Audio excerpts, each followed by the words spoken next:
Terrifying discovery. Garden of Eden confirms rapture. Many omens point to the end of the world very soon. Christian theology predicts a crucial occurrence called the Rapture just before the world ends. The terrifying unearthing of the Garden of Eden is also a sign of the Rapture.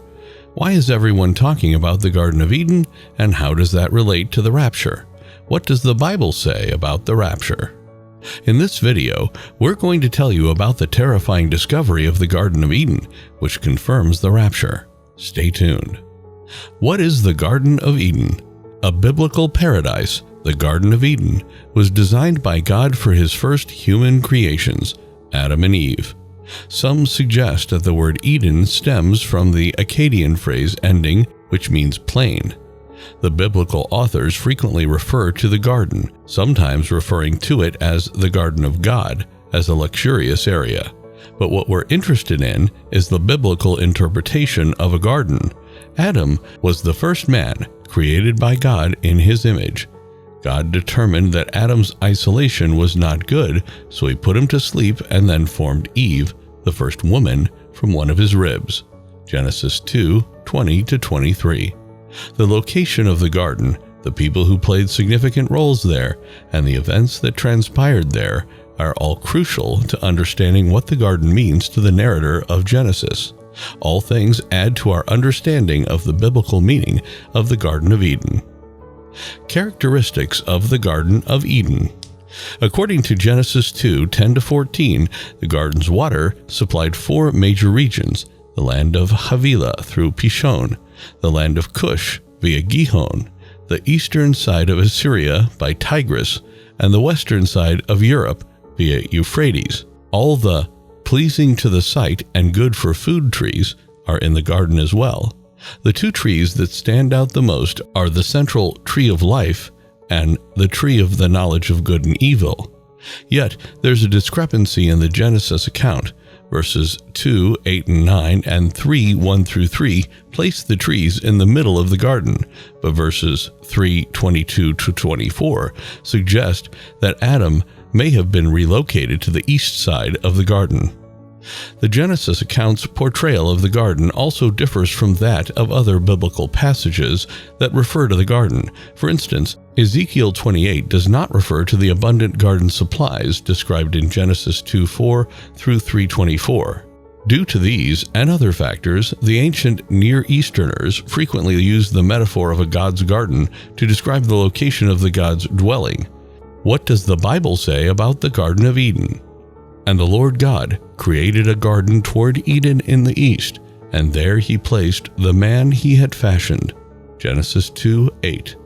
To think that Adam was all alone in the Garden of Eden before God created Eve is quite intriguing. Genesis 2:18. Eden's garden was a perfect place to live.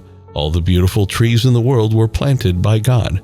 Fruit and nuts grew on these trees. In the center of the garden stood the tree of life.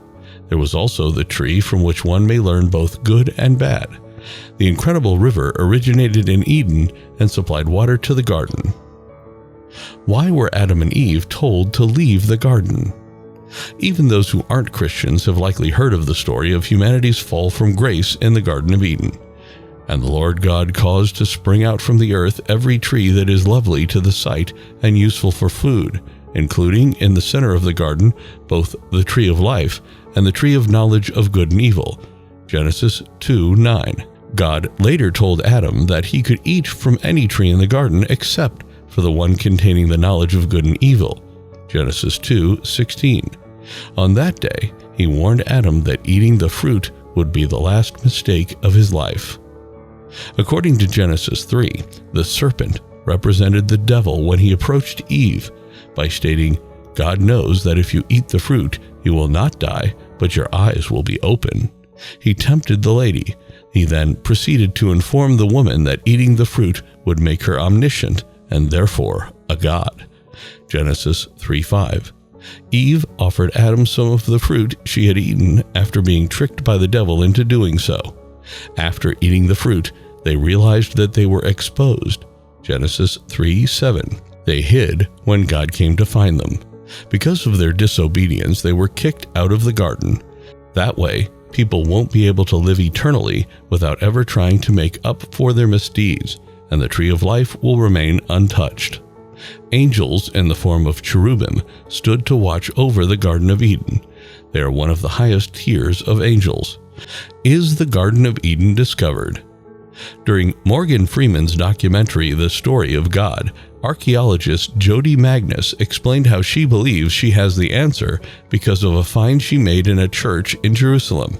In the Old City, at a location variously referred to as Calvary, Golgotha, and the Church of the Holy Sepulchre, Christians believe they have found the place where Jesus of Nazareth was crucified and afterward raised from the dead. Dr. Magnus explained how this area appears to be Adam's final resting place as well. She claimed in 2017 that the clue comes from beneath the rock of Golgotha, the rocky outcrop on which Catholics believe Jesus was crucified. An ancient Christian legend states, when Jesus was crucified on top of the rock above us, his blood trickled down through a fracture in the rock, forming the chapel of Adam below. The first man, Adam, was buried there, but the shedding of Christ's blood restored him. The biblical account conflicts with this theory.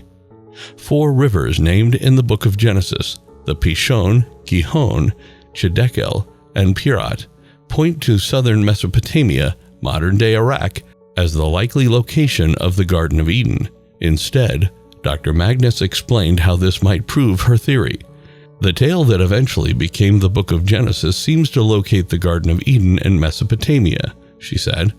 Nonetheless, I believe that Adam had a profound affinity for the city of Jerusalem. What is the connection between the Garden of Eden and the Rapture?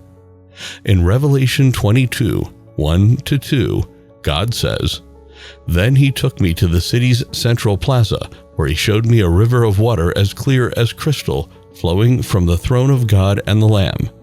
The tree of life stood on both banks of the river, producing a new crop of fruit every month, and using its leaves to treat disease and bring health to people all over the world.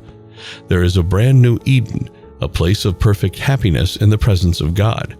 This represents the prophetic reverberation throughout the entirety of the Old Testament, all the way to the very first chapters of Genesis. There, visible to John, was the tree of life, bearing fruit year after year forever.